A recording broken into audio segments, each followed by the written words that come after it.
গত লোকসভা ভোটে দেওয়া প্রতিশ্রুতি পূরণ করলেন রাজ্যের মন্ত্রী সাবিনা ইয়াসমিন। প্রতিশ্রুতি অনুযায়ী বেহাল রাস্তার হাল ফেরাতে রাস্তার কাজের শুভ শিলান্যাস করলেন সোমবার। এমনই শিলান্যাসের ছবি নজরে এলো মালদার কালিয়াচক ২ নম্বর ব্লকের গঙ্গাপ্রসাদ অঞ্চলের মেহেরাপুর ঠাকুরপাড়ায়।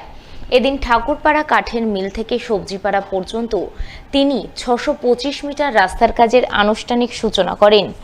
সূচনা অনুষ্ঠানে মন্ত্রী সাবিনা ইয়াসমিন ছাড়াও উপস্থিত ছিলেন কালিয়াচক ২ নম্বর ব্লকের বিডিও বিপ্রতিম বসাক, পঞ্চায়েত সমিতির সভাপতি অঞ্জলি মণ্ডল, জেলা পরিষদের পূর্ত কর্মাধ্যক্ষ ফিরোজ শেখ সহ আরও অনেকেই। জানা গেছে মেহেরাপুর ঠাকুরপাড়ার ৬২৫ মিটার রাস্তা তৈরির জন্য পথশ্রী ৩ প্রকল্প থেকে মোট ৩৬,৫৩,০০০ টাকা বরাদ্দ হয়েছে। মেহেরাপুরে আমরা রাস্তার শুভ সূচনা করছি। এখানে মিল থেকে শুরু করে আমাদের সেবজিপাড়া মসজিদ পর্যন্ত রাস্তাটা প্রায় ৬২৫ মিটার রাস্তার শুভ সূচনা হবে। আমার বিধানসভা ভোটের সময় ভোটের ক্যাম্পেনিংয়ে গেছিলাম, তো রাত্রিবেলা প্রচুর লোক ছিল এবং আজকে যদি এই রাস্তাটা করে থাকি তাহলে আমি ইনাকে বলবো যে ওনার জন্যই আজকে এই রাস্তাটা হচ্ছে। প্রচুর কথা শুনিয়েছিল, আমাকে প্রচুর কথা শুনিয়েছিল এবং তখনই ভেবেছিলাম যে রাস্তাটা আমরা করব। যাই হোক, একটু দেরি হলেও আমরা করছি। পঞ্চায়েত মিনিস্টারকে দিয়েছিলাম এবং দিদি এটা স্যাংশন করেছে পথশ্রীর মধ্য দিয়ে আমাদের জেলা পরিষদের মাধ্যমে। এই রাস্তাটা আজকে শুভ সূচনা হচ্ছে। বিডিও সাহেব রয়েছেন, সভাপতি ম্যাডাম রয়েছেন, সকলের সহযোগিতায় আজকে আমরা এই রাস্তাটার শুভ সূচনা করতে পারছি এবং জনসাধারণের কাছে আবেদন রাখবো সুন্দরভাবে রাস্তাটা যেন হয় দেখে নেবেন এবং কন্ট্রাক্টরকেও বলবো যেন শিডিউল অনুযায়ী কাজ হয়। ইলেকট্রিক তারে হঠাৎই দাউ দাউ করে জ্বলে উঠল আগুন। সেই আগুন ছড়িয়ে পড়ার উপক্রম হলো এলাকায়। সোমবার এই ঘটনাকে ঘিরে ব্যাপক আতঙ্ক ছড়ালো মালদা শহরের ১৮ নম্বর ওয়ার্ডের হায়দারপুর এলাকায়। ঘটনায় খবর পেয়ে তড়িঘড়ি ঘটনাস্থলে ছুটে গেলেন ওই ওয়ার্ডের প্রাক্তন কাউন্সিলর তথা বর্তমান কাউন্সিলের প্রতিনিধি আশিস কুন্ডু। তিনি ইলেকট্রিক তারে আগুন জ্বলতে দেখে খবর দিলেন দমকল ও বিদ্যুৎ দপ্তরে। খবর পেয়ে ২ দপ্তরের কর্মী আধিকারিকরা ছুটে গেলেন ঘটনাস্থলে। এরপর তারা দীর্ঘক্ষণের চেষ্টায় নিয়ন্ত্রণে আনলেন পরিস্থিতি, ফলে হাঁফ ছেড়ে বাঁচলেন এলাকাবাসী।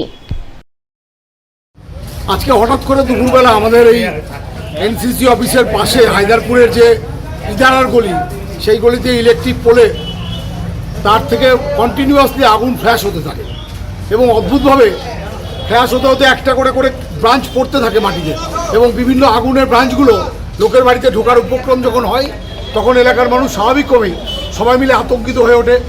আমরাই সবাই যে যেখানে ছিলাম সেখান থেকে চলে আসি। ফায়ার ব্রিগেডও ঠিক সময় এসে পৌঁছেছে, ইলেকট্রিক ডিপার্টমেন্টও চলে এসছে।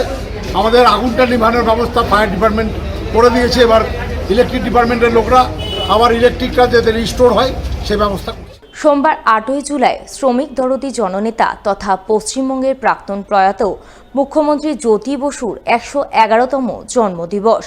তাই গত কয়েক বছরের মতো এবারও দিনটি যথাযোগ্য মর্যাদায় পালন করলেন।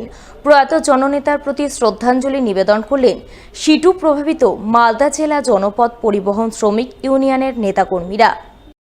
এই উপলক্ষে এদিন মালদা শহরে রথবাড়ি ট্যুরিস্ট ট্যাক্সি স্ট্যান্ডে জ্যোতি বসুর প্রতিকৃতিতে শ্রদ্ধাঞ্জলি নিবেদনের ছবি চোখে পড়ে। সিটু নেতা নুরুল ইসলাম সহ অন্যান্যরা মিলে রাজ্যের প্রাক্তন প্রয়াত মুখ্যমন্ত্রীর প্রতি শ্রদ্ধার্ঘ্য অর্পণের মাধ্যমে তার স্মৃতিচারণ করেন। তার নীতি আদর্শ মেনে বামপন্থী শ্রমিক আন্দোলন এগিয়ে যাওয়ার শপথ গ্রহণ নেন। আজকে আমরা আমাদের প্রয়াত শ্রমিক জননেতা কমরেড জ্যোতি বসুর আমরা ১১১তম জন্মদিবস উদযাপন করলাম এবং গোটা রাজ্যেই হচ্ছে। রাজ্যের সাথে আমাদের মালদা জেলার বিভিন্ন প্রান্তে বিভিন্ন ইউনিয়নে হবে। আজকে আমরা মালদা জেলার রথবাড়ি টুরিস্ট ট্যাক্সি স্ট্যান্ডে আজকে জ্যোতি বসুর যে আজকে জন্মদিন ১১১তম, এটাকে আমরা সাম্প্রদায়িক সম্প্রীতি হিসাবে পালন করছি। আগামী ২১শে জুলাই তৃণমূলের শহীদ দিবস, তাই প্রতি বছরের মতো এবারও ২১শে জুলাই ধর্মতলা চলোর ডাক দিয়েছেন তৃণমূল সুপ্রিমো মমতা বন্দ্যোপাধ্যায়। সেই মতো জেলায় জেলায় শুরু হয়েছে ২১শে জুলাইয়ের প্রস্তুতি। সোমবার সেই প্রস্তুতিরই ছবি নজরে এলো পুরাতন মালদায়। এদিন পুরাতন মালদা শহর ও ব্লক যুব তৃণমূলের পক্ষ থেকে মঙ্গলবাড়ি এলাকার এক বেসরকারি লজে প্রস্তুতি সভা করা হয়। সভায় যুব তৃণমূলের জেলা সভাপতি বিশ্বজিৎ মণ্ডল সংগঠন নেতৃত্বকে দলের শহীদ দিবসের কর্মসূচি সফল করতে 21শে জুলাই বিপুল সংখ্যক মানুষকে নিয়ে ধর্মতলায় যাওয়ার আবেদন জানান।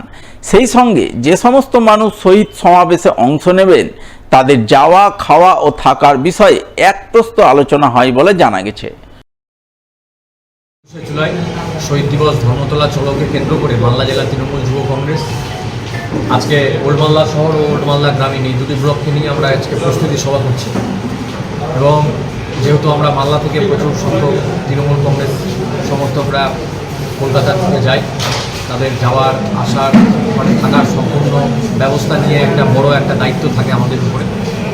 সেটা বিশেষ করে তৃণমূল যুব কংগ্রেস একটা গুরুত্বপূর্ণ জায়গায় থাকে। তার জন্য আজকে আমরা বিভিন্ন ব্লকে, জেলার বিভিন্ন ব্লকে আমরা এই প্রস্তুতি সভা শুরু করেছি। আজকে গোলমালদা গ্রামীণ ও গোলমালদা শহরের নেতৃত্বদেরকে নিয়ে আজকে আমরা এই প্রস্তুতি সভা সারছি এবং আগামী 18-19 তারিখ আমরা মালদা থেকে আমরা রওনা দেব 21শে জুলাই